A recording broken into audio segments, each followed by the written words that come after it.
Alhamdulillahilladzi arsala rasulahu bil huda wa dinil haq liyuzhirahu 'ala dini kullih wa kafa billahi syahidah asyhadu alla ilaha illallah wa asyhadu anna muhammadan abduhu wa rasuluh.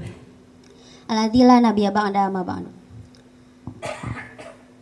Puji serta rasa syukur marilah kita panjatkan atas kehadirat Allah yang mana telah mengumpulkan kita di lapang ini, yang insya Allah diberkahi olehnya dan kita bisa melaksanakan rutinitas kita di Sabtu pagi, yaitu baiat.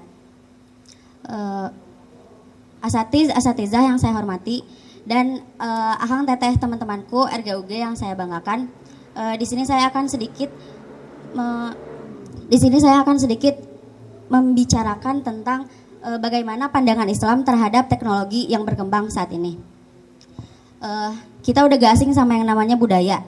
Jadi budaya adalah budaya berasal dari bahasa Sanskerta, yaitu budaya.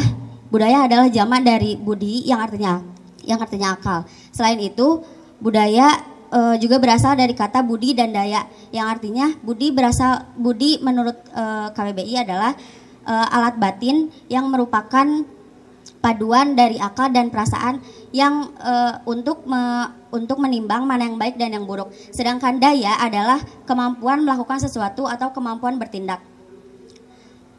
Yang saya tangkap ketika mendengar kata budaya adalah kebiasaan suatu kaum atau kebiasaan suatu kelompok, kebiasaan manusia. Ketika kebiasaan manusia, kebiasaan suatu kelompok yang dihasilkan dari cipta rasa karsa manusia. Kenapa manusia bisa menciptakan budaya? Karena manusia menurut KBBI adalah makhluk yang berakal budi, yang dimana manusia memiliki akal yang mampu menghasilkan cipta rasa karsa dan menjadikan suatu budaya. Manusia menurut Quran surat. Dan ketika berbicara tentang manusia, Rasulullah Shallallahu Alaihi Wasallam bersabda dalam hadis riwayat Bukhari nomor 6436 yang artinya dari Ibnu Abbas, ia mendengar Rasulullah Shallallahu Alaihi Wasallam bersabda, seandainya manusia diberi dua lembah berisi harta, tentu ia masih menginginkan lembah yang ketiga. Yang bisa memenuhi dalam perut manusia hanyalah tanah. Allah tentu akan menerima taubat bagi siapa saja yang ingin bertaubat. Di sini Nabi Muhammad SAW mengumpamakan sifat manusia yang serakah. Ketika manusia diberi dua lembah yang bersih harta, manusia pasti masih menginginkan lembah yang ketiga, yang dimana maksudnya manusia tidak pernah merasa cukup dengan apa yang dimiliki. Tetapi ini tidak selalu menjadi negatif karena ini bisa kita rasakan sekarang adanya teknologi. Mengapa adanya teknologi? Itu karena adanya sifat manusia yang tidak pernah merasa puas. Ketika manusia tidak pernah merasa puas, mereka akan melakukan yang lebih dari yang dimiliki saat itu.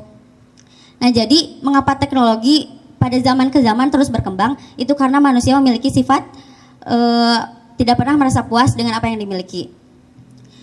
Nah, teknologi ini seperti yang kita rasakan ya, banyak dampak positif yang bisa kita dapatkan dari teknologi ini, dari memudahkan belajar, melakukan segala aktivitas kehidupan manusia, yang sehingga manusia bergantung pada teknologi. Dari banyaknya manfaat atau dampak positif dari teknologi terhadap kehidupan manusia, tidak sedikit juga dampak negatif dari teknologi bagi kehidupan manusia. Salah satunya dari budaya. Ketika adanya teknologi yang terus berkembang dan ketika zaman terus berkembang, manusia akan mengikuti zamannya, dan budaya yang sudah dipertahankan dari lama bisa menghilang. Contohnya seperti anak yang masih di usia dini, yang masih di usia bermain, mereka memilih untuk menggunakan gadget untuk menghibur dirinya gitu. Ya, saya sendiri juga masih merasakan hal itu karena ya memang ini zamannya gitu. Tapi bagaimana pandangan Islam terhadap dampak negatif itu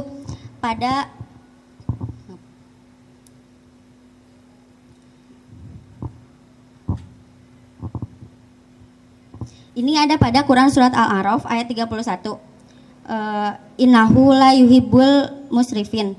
Yang artinya sungguh Allah tidak menyukai orang yang berlebih-lebihan. Jadi bagaimana apa hubungannya dengan teknologi? Hubungannya adalah ketika kita melakukan teknologi, kita tidak boleh melakukan secara berlebihan. Kita boleh melakukan teknologi tapi dengan secukupnya. Lalu Allah sudah menegaskan pada Quran surat Al-Waqiah ayat 1 sampai 10 yang dimana di situ terdapat 3 ayat yang menjelaskan bahwa pada hari kiamat